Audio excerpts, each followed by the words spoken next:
नमस्कार, मेरा नाम है मीनाक्षी रजत। रिपब्लिक भारत डिजिटल देख रहे हैं आप, और आज रिपब्लिक भारत डिजिटल पर हम बात करेंगे बाढ़ और बारिश की। दो हिस्सों में बात करेंगे। पहले मैं आपको बताऊंगी कि पहाड़ों पर, यानी कि उत्तराखंड की बात करें, हिमाचल की बात करें, या फिर कुछ और पहाड़ी क्षेत्र हैं वहां की बात करें, वहां पर स्थिति क्या है, और इसी के साथ मैदान में स्थिति क्या बनी हुई है, क्योंकि पहाड़ से लेकर के मैदान तक बाढ़ बारिश ने कोहराम मचाया हुआ है। तो सबसे पहले बात पहाड़ों की। अमूमन ये माना जाता है कि पहाड़ों पर बारिश ज्यादा होती है, लेकिन बात अगर हिमाचल प्रदेश की करूं तो हिमाचल प्रदेश में अभी तक करोड़ों का नुकसान हो चुका है। इसके अलावा वहां पर 85 से ज्यादा लोगों की जान चली गई है, 80,000 से ज्यादा घर टूट गए हैं, 100 से ज्यादा लोग लापता बताए जा रहे हैं। सबसे पहले ये तस्वीरें देखिए जो हिमाचल प्रदेश के मंडी से सामने आई हैं। मंडी में हालात बेहद खराब हो गए हैं। हर जगह सिर्फ और सिर्फ मलबा दिखाई दे रहा है, घर टूटे हुए हैं, पहाड़ दरक करके पूरी तरीके से सड़क पर आ चुके हैं। सड़कों की कोई स्थिति समझ में नहीं आ रही है कि सड़क है या फिर मलबा है, ये कह पाना तक मुश्किल हो गया है। अब देखिए, कंगना रनौत जो कि वहां से सांसद हैं, वो भी पिछले दिनों वहां पर पहुंची थी और उनका कहना था कि स्थिति पर हम नजर बनाए हुए हैं, राहत बचाव कार्य किया जा रहा है। राहत बचाव कार्य वहां पर हो जरूर रहा है, लेकिन जो लोग वहां पर रहते हैं उन्हें बड़ी परेशानी का सामना करना पड़ रहा है। घर टूटने की वजह से लोग बेघर हो गए हैं, और कहीं ना कहीं अभी भी बाढ़ बारिश का खतरा हिमाचल में टला नहीं है। कई ऐसी सुरंग है, टनल है जो पूरी तरीके से टूट गई है, जिसकी वजह से आवाजाही पूरी तरीके से प्रभावित हो गई है, कनेक्टिविटी टूट गई है। तो ये बात हुई हिमाचल प्रदेश की। अब लेकर के चलती हूँ मैं आपको उत्तराखंड में क्या हाल है वो मैं आपको बताती हूँ। देखिए, उत्तराखंड में 3 जोन आते हैं। पहला है गढ़वाल, दूसरा है उसी से लगा हुआ जोनसार, और तीसरा है कुमाऊं, जो थोड़ा सा अलग हो जाता है। लेकिन कुमाऊं की अगर बात करें तो कुमाऊं यानी कि हल्द्वानी से ऊपर नैनीताल, अल्मोड़ा होते हुए पिथौरागढ़ अगर आप जाते हैं तो वहां पर स्थिति अच्छी नहीं है। चमोली में भी स्थिति खराब है, चंपावत में भी स्थिति खराब है। अगर आप गढ़वाल रीजन की बात करें तो उसके ऊपर भी इसी तरीके से स्थिति बनी हुई है। हरिद्वार हो, ऋषिकेश हो, या फिर उसके ऊपर और चले जाएं, रुद्रप्रयाग हो, नंदप्रयाग हो, 4 धाम यात्रा के बीच में जिस तरीके से पहाड़ दरकते जा रहे हैं, बाढ़ बारिश बढ़ते जा रही है, बार बार 4 धाम यात्रा को तक रोकना पड़ रहा है।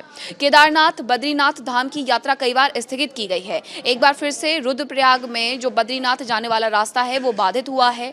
नेशनल हाईवे पर पूरा का पूरा मलबा आकर के गिर गया है, जिसकी वजह से वहां पर भी अभी कुछ वक्त के लिए जो सेवाएं हैं वो स्थगित कर दी गई हैं। यानी अगर आप बद्रीनाथ की तरफ जा रहे हैं तो आपको अभी कुछ इंतजार करना पड़ेगा।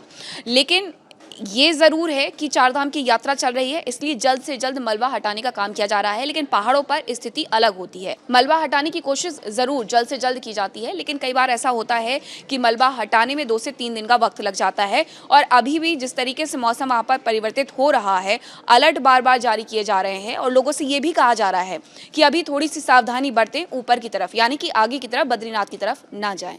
4 धाम यात्रा में थोड़ा मुश्किल होता है, क्योंकि बहुत सारे लोग हैं जो ऑलरेडी पहुंच चुके हैं, और उनके लिए स्थगित होना मुश्किल है कि एक तो पहले से टिकट करके आए हुए हैं, दूसरा उन्हें खाने पीने के लिए जो चीज़ें हैं क्या वो उपलब्ध हो रही हैं।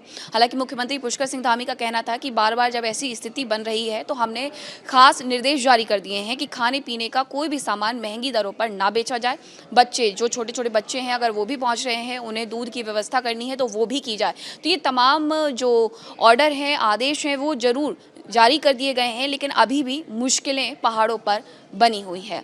बात करते हैं जम्मू कश्मीर के। जम्मू कश्मीर में अलग अलग नदियां बहती हैं और वहां पर भी उफान वाली स्थिति बनी हुई है।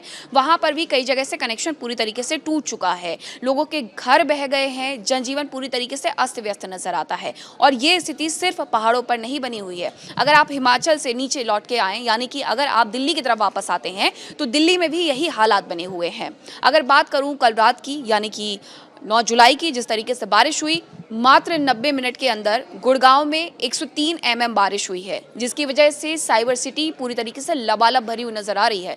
वहां पर निर्देश जारी किए गए हैं कंपनियों को कि वो अपने यहाँ लोगों से कहें कि वर्क फ्रॉम होम ही करें, क्योंकि जगह जगह जाम जैसी स्थिति बनी हुई है। दिल्ली हो, गाजियाबाद हो, नोएडा हो, यानी कि दिल्ली एनसीआर का जो पूरा एक रीजन है वो पानी से डूबा हुआ नजर आ रहा है। सड़कें लबालब भरी हुई हैं, यातायात पूरी तरीके से प्रभावित हो गया है। लंबी लंबी जाम की वजह से लाइनें लग रही हैं गाड़ियों की। ये तस्वीर देखिए कि किस तरीके से जो लाइन है जाम की वो लगी हुई है। जिस मंजिल तक उन्हें पहुंचना है वो पहुंच ही नहीं पा रहे हैं, क्योंकि बारिश इतनी हो गई है कि नदियां कहाँ हैं और सड़कें कहाँ हैं, ये तक लोगों के लिए ढूंढ पाना मुश्किल हो गया है। वो भी दिल्ली जैसी जगह पर जहाँ नदियां आमतौर पर बहती ही नहीं है, लेकिन सड़कों पर अब नदी बहती हुई नजर आ रही है। अब देखिए, एक तस्वीर मैं आपको साइबर सिटी गुरुग्राम की दिखा देती हूँ। किस तरीके से वहाँ पर पानी जो है वो भर चुका है, गाड़ियों के लगभग ऊपर पहुंचने की स्थिति हो गई है पानी की। लोग अपनी मोटरसाइकिल को किसी तरीके से वहां से निकाल रहे हैं, लेकिन जो चार पहिया वाहन है वो पूरी तरीके से वहां पर फंसे हुए नजर आते हैं। और यही वजह है कि कह दिया गया है कि आप वर्क फ्रॉम होम करिए। अगर अभी तक की बारिश की बात की जाए तो सबसे ज्यादा बारिश कहाँ हुई है, तो दो स्टेट जहां सबसे ज्यादा बारिश इस बार दर्ज की गई है। मौसम विभाग के अनुसार इस बार सबसे ज्यादा जो बारिश है वो महाराष्ट्र और उत्तराखंड में दर्ज की गई है। यानी महाराष्ट्र भी बारिश से कहीं भी पीछे नजर नहीं आता है। नागपुर की तस्वीरें बताती हैं कि वहां पर बारिश किस कदर हुई है और बारिश की वजह से लोगों को परेशानियां भी हो रही हैं। अगर इससे थोड़ा सा हम और आगे बढ़ जाते हैं, उत्तर प्रदेश की तरफ भी आ जाते हैं या फिर मध्य प्रदेश चले जाते हैं, तो मध्य प्रदेश में तो कई जगह हाल ये हो गया है कि बारिश पिछले 36 घंटे से रुकी ही नहीं है। रेलवे ट्रैक पूरी तरीके से पानी में डूब चुका है। शहडोल से एक तस्वीर सामने आई थी जिसमें रेलवे ट्रैक पूरी तरीके से डूबा हुआ नजर आता है। यानी कि गाड़ियों की आवाजाही रोड पर अगर प्रभावित हो रही है, तो इसके साथ साथ पटरियों पर भी दौड़ने वाली ट्रेनों की जो संख्या है वो कम हो रही है। ट्रेनें कैंसिल हो रही हैं या फिर देरी से चल रही हैं। दिल्ली में कई ऐसी फ्लाइट हैं जिन्हें डाइवर्ट कर दिया गया है या कैंसिल करना पड़ा है क्योंकि मौसम खराब हो रहा है।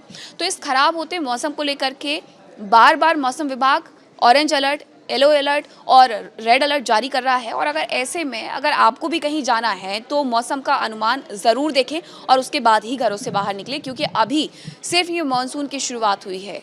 2 ही महीने बीते हैं, जून से ही मौसम की शुरुआत हो गई थी मानसून की, और उसके साथ साथ अब जैसे ही जुलाई का महीना आया है फिर से बारिश की वही स्थिति बनी हुई है। यानी अभी आपको अगस्त और सितंबर तक बारिश का सामना इसी तरीके से करना होगा। इसलिए घर से बाहर निकलने से पहले एक बार ज़रूर जांच लें कि मौसम कैसा रहने वाला है। तो इस वीडियो में मैंने आपको बताया कि आखिरकार पहाड़ से लेकर के मैदान तक किस तरीके से बारिश ने कोहराम मचाया हुआ है, लेकिन इससे बचने की सिर्फ और सिर्फ एक ही उपाय नजर आता है, मौसम का पूर्वानुमान। रिपब्लिक भारत डिजिटल पर बने रहिए ऐसी तमाम जानकारी के लिए। नमस्कार।